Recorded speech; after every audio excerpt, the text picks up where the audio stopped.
ഞങ്ങളുടെ രക്ഷയ്ക്കായി പിതാവാം ദൈവത്തിന്റെ തിരുവിഷ്ടപ്രകാരം ആകാശം ചായിച്ചിറങ്ങി വന്ന വചനമാം ദൈവത്തെ തന്റെ നിർമ്മലമായ ഉദരത്തിൽ ഉൾക്കൊണ്ട വാഴ്ത്തപ്പെട്ട മാതാവേ, ഇപ്പോൾ നിന്റെ തിരുസന്നിധിയിൽ സത്യവിശ്വാസത്തോടും പ്രത്യാശയോടും കൂടെ കണ്ണുനീരോടെ പ്രാർത്ഥിക്കുന്ന നിന്റെ മക്കളെ നിന്റെ ഏകജാതന്റെ തിരുസന്നിധിയിൽ സമർപ്പിക്കണമേ.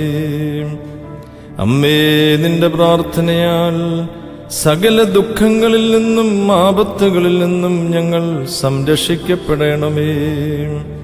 കരുണയുടെ വാതിലും സകല നന്മകളുടെയും ശ്രീഭണ്ഡാരവും തന്നോടപേക്ഷിക്കുന്നവരെ ഉപേക്ഷിക്കാത്തോളുമായ മാതാവേ, വരുവാനിരിക്കുന്ന സകല പ്രതികാരങ്ങളിൽ നിന്നും കോപവടികളിൽ